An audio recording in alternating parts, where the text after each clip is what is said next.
from Villanova, and for those of you who don't know, it's right outside of Philadelphia.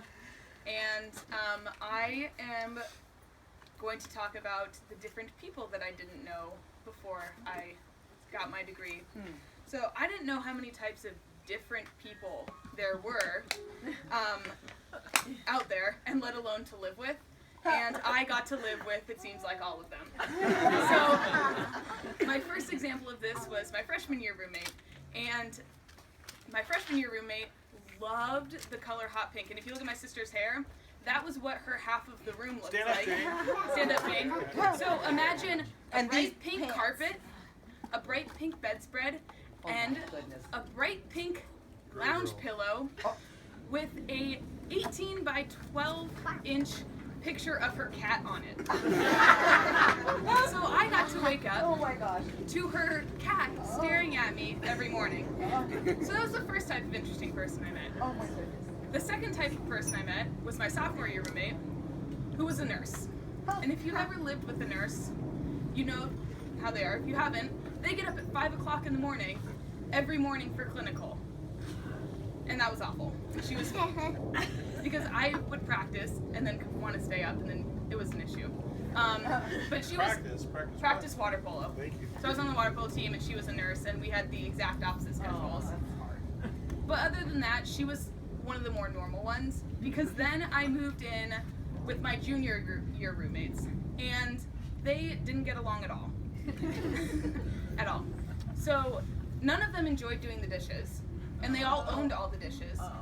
So I came home one weekend from a tournament to find every single one of our dishes dirty on the counter and in the sink with an overflowing trash can. So the person who owned all the dishes was tired of the other people not cleaning them, and she put them all under her bed, so only she could eat them.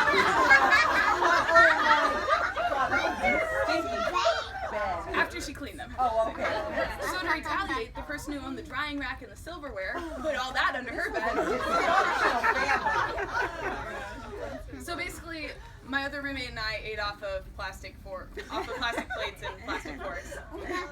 And while all this was going on, my direct roommate decided on Halloween that she wanted to carve a pumpkin. Well, once you open the pumpkin, it oxidizes, and then it starts to rot, as everyone would know. Yes. So it starts to rot, and like, okay, Sam, you need to throw away the pumpkin. So she gets a trash bag, but if you recall, none of my roommates take out the trash. So the trash bag goes next to the door with just the pumpkin. Funny. And then I'm like, Sam, take out the trash. So she puts it in a box. And it stays in the box. So she comes home late one night in November and steps in pumpkin goo because it's oozed out of the bag and the box and on the floor. It's now January. So anyone's logical thought would be to clean up and throw out the pumpkin. No, it goes in another bag. And finally gets thrown out when she's going home for winter break in December. And you'd think by my senior year I would have learned to live with more normal people who take out trash and everything. No.